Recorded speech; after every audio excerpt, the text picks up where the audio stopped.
Namo Sang Hyang Adi Budaya, Namo Buddhaya. Jumpa lagi saudaraku yang terkasih dalam Dharma is my way. Kali ini topik pembahasan kita adalah jalan tengah menuju bahagia. Ajaran Buddha atau Buddha Dharma sering juga disebut sebagai jalan tengah. Nah, kata-kata jalan tengah ini diambil dari kitab suci Tipitaka, yaitu Majjhima Patipada. Majjhima artinya tengah, Patipada artinya jalan, jadi jalan tengah. Nah, mengapa ajaran Buddha Dharma ini disebut sebagai jalan tengah? Mari kita kaji dari sejarah sebelum munculnya ajaran Buddha di India.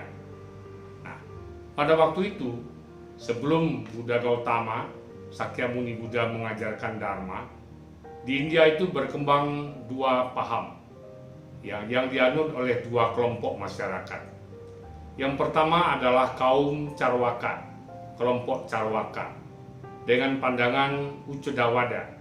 Nah, pandangan Uccadawada ini adalah satu pandangan yang menganggap bahwa hidup ini hanya sekali saja.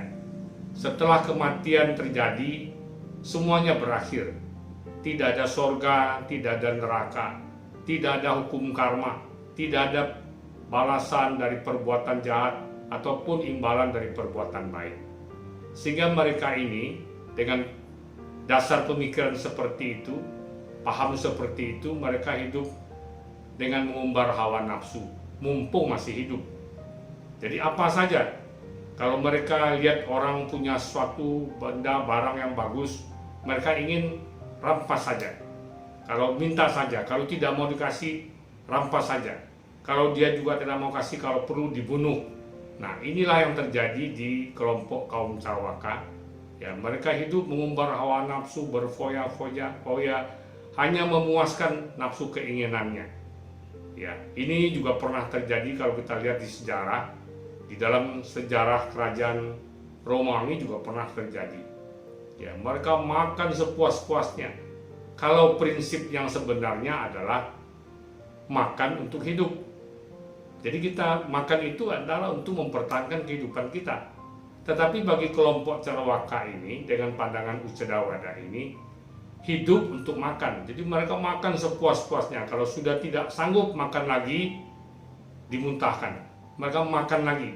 Ya, tapi tujuannya bukan makan untuk hidup, tetapi hidup untuk makan. Mereka menikmati sepuas-puasnya dengan prinsip mumpung lagi hidup, selagi masih hidup. Kalau sudah meninggal, tidak usah dipikirkan lagi. Tidak ada sorga, tidak ada neraka, tidak ada balasan hukum karma, dan lain sebagainya. Nah, ini kelompok Carwaka dengan Uccedawadanya. Kemudian kelompok kedua, berbeda sekali. Kelompok kedua ini sering disebut sebagai kelompok Tita. Kaum Tita. Kaum Tita ini dengan pandangan Attawada. Berbeda sekali, bertolak belakang sekali dengan pandangan Carwaka. Kaum Tita ini dengan pandangan Attawada ini menganggap bahwa di dalam diri manusia ini ada jiwa, ada roh yang bersifat kekal abadi dan bersih serta murni. Hanya saja jiwa yang kekal abadi, yang suci dan murni ini dikotori oleh raga kita, jasmani kita. Jadi oleh sebab itu, supaya jiwa yang suci, murni, yang kekal ini bisa keluar, bisa bercahaya, maka tubuh jasmani ini ya dengan segala indera-inderanya, ya indera penglihatan, penciuman, pengecapan dan lain sebagainya harus dirusak. Jadi mereka mengumpamakan ada sebuah permata yang sangat indah tetapi dibungkus oleh kotoran sapi. Supaya mutiara ini, supaya permata ini bisa mengeluarkan cahayanya, maka pembungkusnya ini, tanah atau kotoran sapi ini harus dilenyapkan. Jadi mereka hidup dengan menyiksa diri, menyiksa indera-inderanya dengan berharap kalau inderanya rusak, dia tidak lagi bisa mencemari jiwa atau rohnya yang kekal dan abadi serta suci dan murni ini. Mereka melakukan praktek-praktek pertapan menyiksa diri. Ya, kalau dianggap matanya ini, gara-gara mata ini melihat sesuatu timbul keinginan. Kalau perlu matanya dibutakan. Telinga selalu ingin mendengarkan pujian-pujian, tidak mau mendengarkan nasihat, tidak mau mendengarkan kritikan. Nah, berarti telinga ini, indera pendengaran ini merusak jiwa yang suci dan murni. Maka ditulikan, ditusuk spatuli. Demikian juga hal-hal lainnya untuk merusak kulit, ya kulit serasa menyentuh ini yang sangat memilih. Tidak mau pakai pakaian yang kasar, mau pakaian sutra yang halus, maka kulit ini dirusak.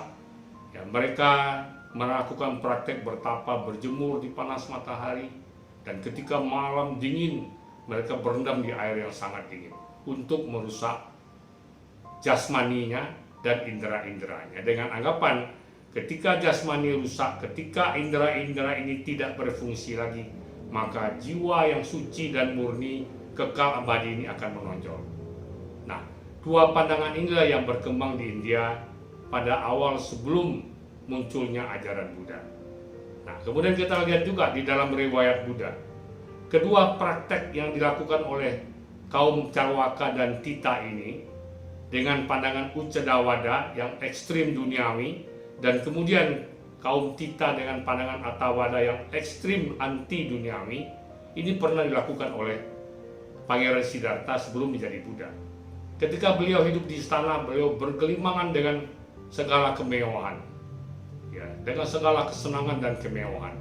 Karena memang Raja Suddhodana ingin mengikat anaknya dengan hal-hal duniawi supaya tidak menjadi Buddha.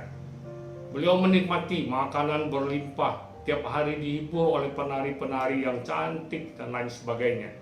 Sehingga sampailah pada satu malam, ya ketika penari-penari ini sudah tertidur bergelimpangan, Pangeran Siddhartha masuk ke ruangan tadi.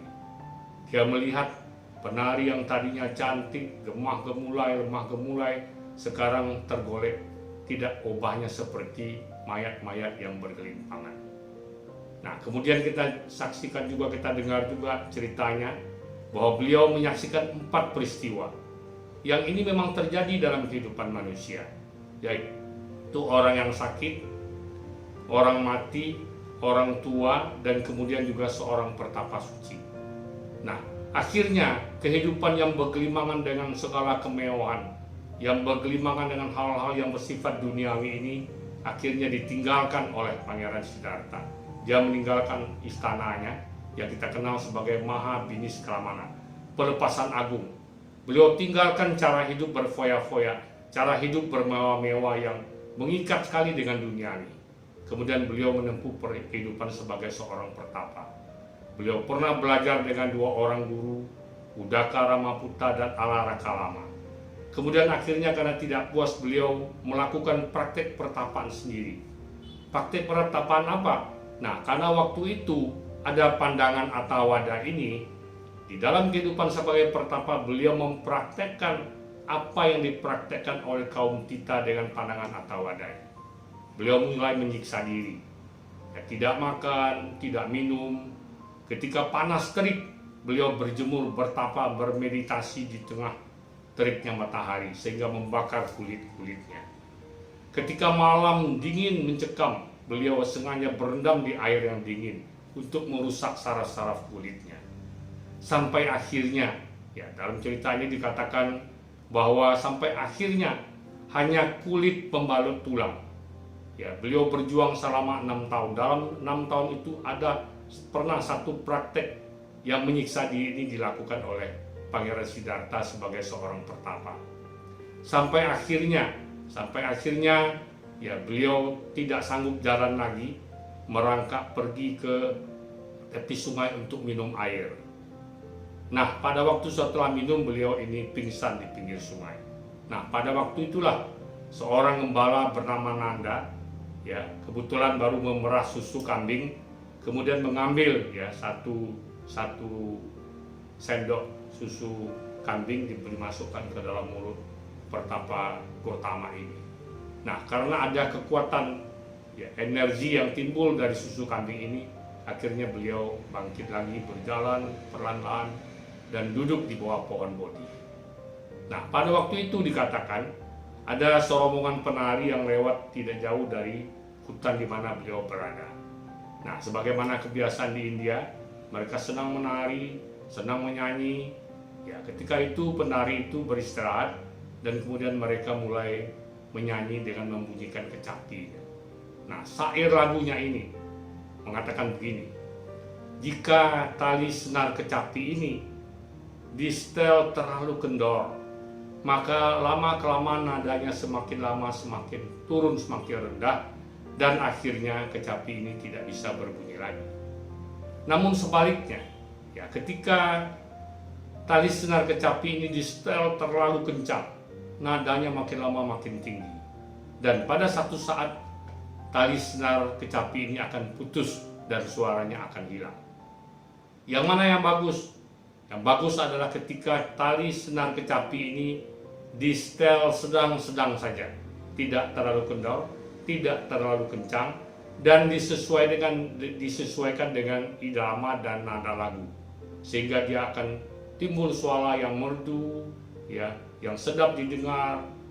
Nah, inilah sebenarnya yang kemudian membangkitkan kesadaran beliau untuk tidak melakukan lagi praktek menyiksa diri, tetapi juga tidak kembali pada praktek mengumbar hawa nafsu. Ya, beliau tetap bertapa, tetap bermeditasi, tetapi tetap menjaga kesehatan raganya, tubuhnya. Nah, inilah yang dilakukan oleh Pangeran Siddhartha ketika bertapa di hutan Uruvela selama 6 tahun. Sampailah akhirnya beliau mencapai pencerahan sempurna di bawah sebatang pohon bodhi di Buddhagaya, di hutan Gaya.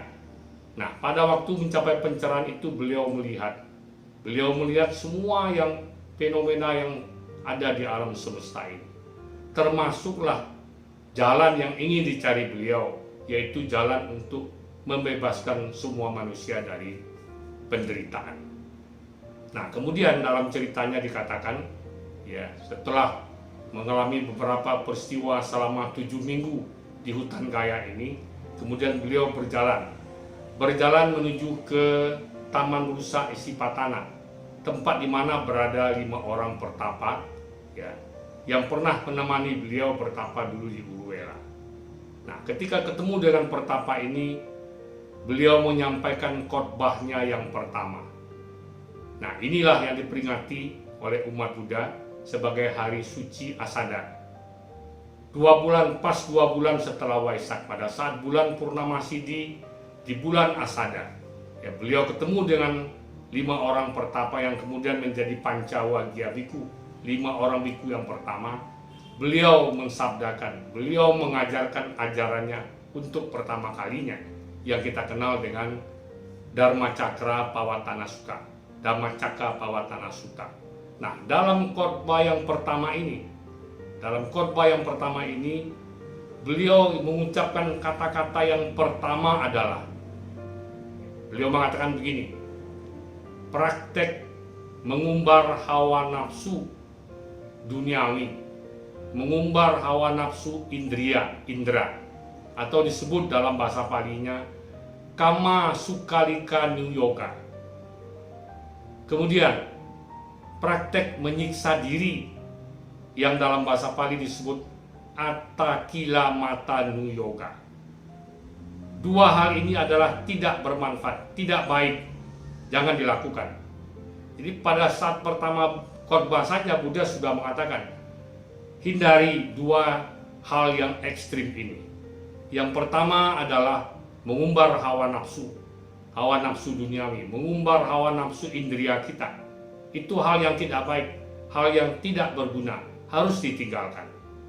Tetapi sebaliknya, praktek menyiksa diri dengan anggapan diri ini kotor supaya jiwa jadi murni, praktek menyiksa diri ini pun tidak benar, tidak baik, dan tidak bermanfaat, tidak berguna, juga harus dihindarkan. Kemudian mulai Buddha menguraikan ajarannya mengenai inti dasar dari ajaran Buddha. Jadi diawali dengan 2 hal tadi: menghindari pengumbaran hawa nafsu dan menghindari penyiksaan diri. Kemudian beliau mulai mengkhotbahkan ajarannya. Beliau menjelaskan mengenai duka, penderitaan.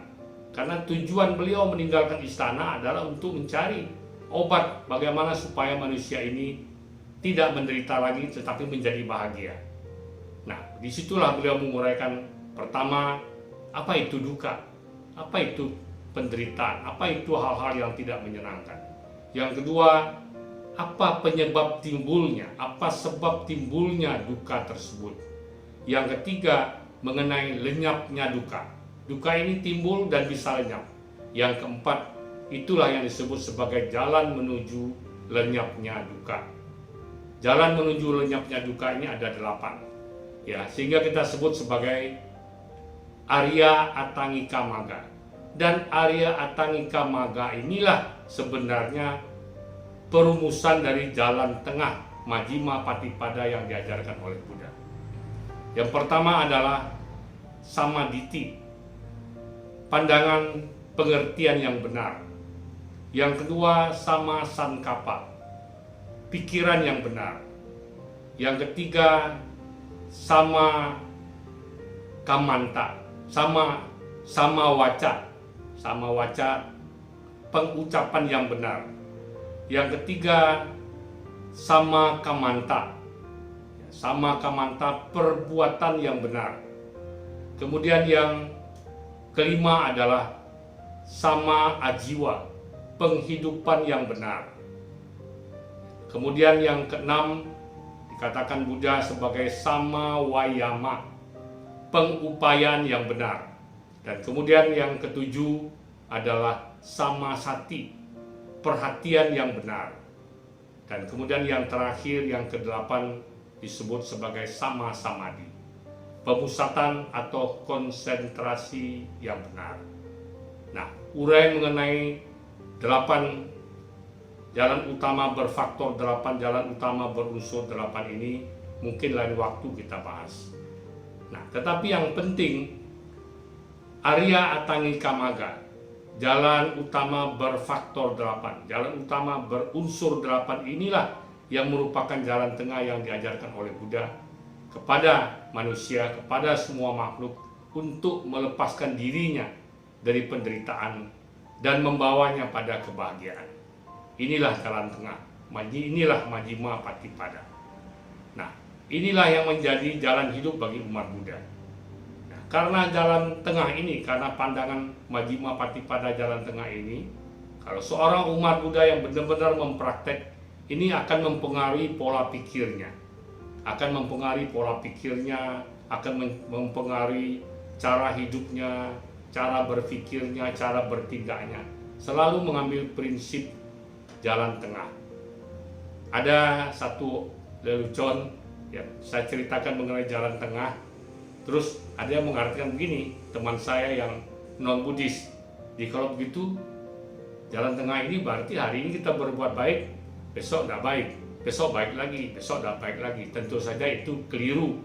Ya, jalan tengah itu sudah jelas diajarkan oleh Buddha, yaitu menghindari dua paham yang ekstrim keduniawian atau ekstrim kerohanian. Dua-dua tidak baik.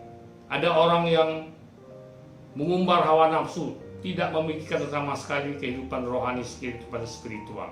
Itu keliru. Dan kebalikannya, ada orang yang selalu terfokus pada hal-hal yang bersifat rohani, spiritual, sehingga anti duniawi. Padahal sebagai manusia, tentu saja kita butuh kedua-duanya. Makanya disebut jalan tengah. Kita sebagai manusia, kita masih butuh makan, masih butuh minum, masih butuh istirahat, masih butuh pakaian dan lain sebagainya.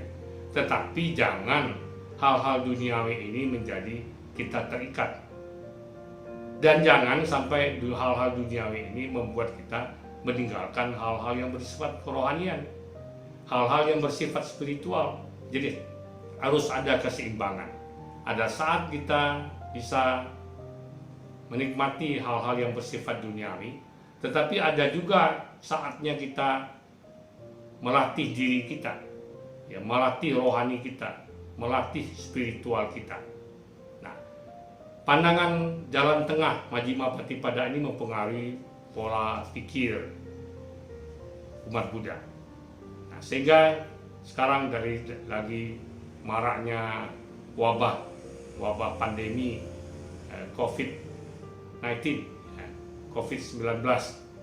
Nah, banyak orang yang mulai mengatakan, harus berpandangan pesimis, harus berpandangan optimis. Tetapi ada lagi sekelompok yang berpandangan pesimis, optimis dan pesimis. Nah, bagi umat Buddha, bagaimana harus berpandangan sebenarnya? Nah, dalam hal ini, seorang umat Buddha harus berpandangan realistis, tidak terlalu optimis dan juga tidak pesimis. Nah, apa beda antara pandangan pesimis, optimis, dan realistis? Kalau pandangan pesimis, semuanya dilihat dari kacamata gelap. Semuanya akan jadi tidak baik, semuanya akan menjadi menyedihkan, tidak berhasil, semuanya suram. Nah, sebaliknya, pandangan yang optimis membuat orang menjadi menganggap enteng semuanya. Oh, tidak apa-apa, semuanya baik-baik saja, semuanya lancar-lancar saja, tidak usah takut, ya, tidak usah bimbang, tidak usah, pokoknya maju terus. Nah, ini juga pandangan optimis. Yang terlalu optimis juga tidak baik. Nah, Buddha di tengah-tengah pandangan pesimis dan optimis ini, Buddha mengajarkan pandangan yang realistis, sesuai dengan prinsip Majjhima Patipada, jalan tengah. Nah, pesimis, optimis, dan realistis ini akan lebih jelas kalau saya beri dalam sebuah contoh. Nah, misalnya seorang dokter.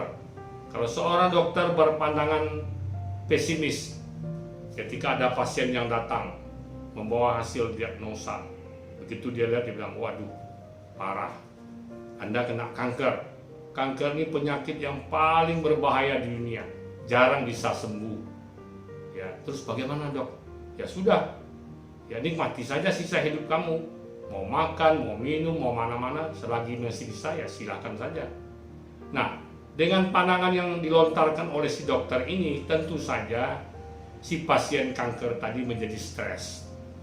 Akhirnya dia nantinya tidak mati karena kankernya, tetapi mati karena memikirkan penyakitnya tadi.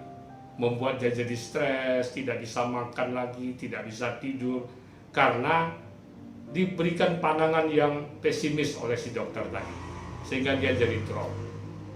Nah, sebaliknya, bila dokter yang optimis, pasien datang bawa hasil diagnosa, dia lihat, wah, Anda kena kanker, tapi tidak apa-apa, tidak usah takut. Ya, di Amerika banyak orang yang penyakit kanker sembuh. Nah, terus bagaimana dok? Tidak apa-apa, santai aja, hidup seperti biasa saja, ya, rileks saja, tidak usah terlalu pikirkan. Nah, pasien ini menganggap bahwa saya tidak apa-apa, ya, tetap saja dengan pola hidupnya. Kalau dia merokok, banyak makan daging, kurang istirahat, tetap saja dilakukannya.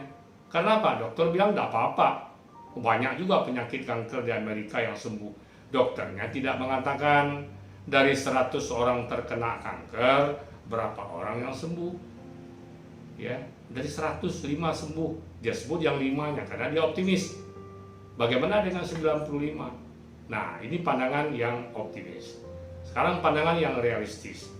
Ketika seorang dokter berpandangan realistis, pasiennya saat datang membawa, dok, ini hasil diagnosa saya. Oh, Anda ini terkena kanker. Ya, tetapi tetap tenang.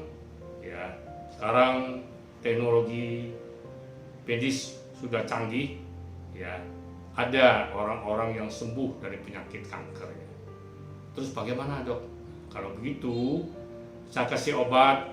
Ya, Anda ikut aturan minum obat secara rajin dan rubah pola hidup menjadi pola hidup yang sehat. Tidak merokok lagi, tidak minum minuman keras, cukup istirahat, ya, selalu gembira, ya, kerjakan hal-hal yang bisa membahagiakan sehingga menimbulkan daya tahan tubuh. Ya, kalau Anda beragama, ya berdoa. Kalau yang Buddhis mungkin bermeditasi, karena ada bukti-bukti ya meditasi bisa menyembuhkan orang yang penyakit kanker, walaupun tidak semua. Nah, ini pandangan yang realistis.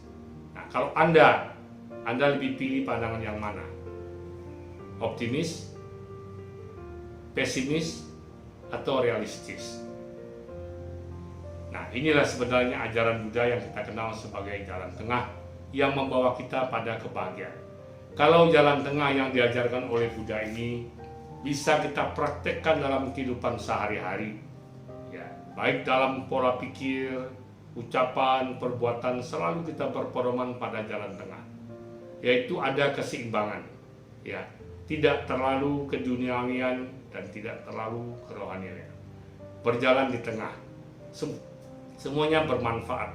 Contohnya makan, ya, ketika kita makan, tujuan kita makan adalah untuk membuat tubuh kita menjadi sehat, kuat, bisa melanjutkan kehidupan, dan bisa terus berkaya, berbuat kebaikan, dan mencari kebenaran, serta mencapai tingkat-tingkat kesucian dalam hidup ini.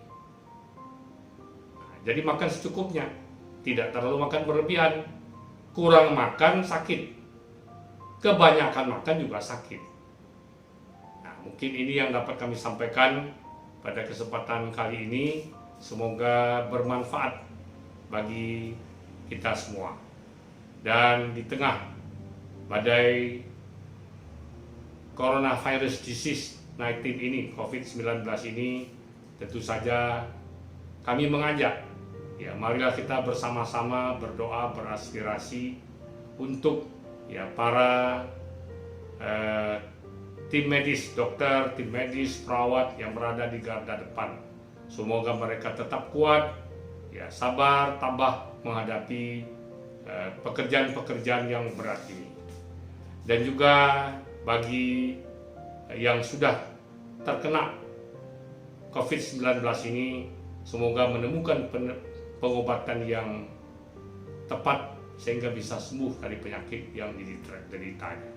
Jangan putus asa, selalu berusaha, selalu berdoa, dan mudah-mudahan Anda akan sehat kembali. Dan bagi kita semua, ya, yang belum terinfeksi, marilah kita patuhi ketentuan-ketentuan yang telah dibuat oleh pemerintah. Seperti sekarang sudah banyak berlaku PSBB, pembatasan sosial berskala besar, ya, stay at home, social distancing, physical distancing, jaga kebersihan, jalankan pola hidup sehat, tingkatkan imunitas tubuh, berolahraga, ya, dan jangan pernah lupakan upaya spiritual, ya, berdoa, kalau dalam agama Buddha bermeditasi, baca parita, baca sutra, baca mantra, pelafalan nama Buddha, mendengarkan khotbah-khotbah dharma seperti ini, ya. Banyak khotbah-khotbah baik yang disampaikan oleh para pandita ataupun para biku ataupun para penceramah lainnya. Nah, mendengarkan dharma ini adalah merupakan satu upaya yang baik, ya, merupakan satu karma yang baik bagi kita. Dan jangan lupa bangkitkan bodi kita, bangkitkan semangat kita untuk peduli, mendengar, melihat penderitaan orang lain. Kita terhimbau untuk membantu penderitaan mereka. Apa yang bisa kita bantu, kita harus bantu.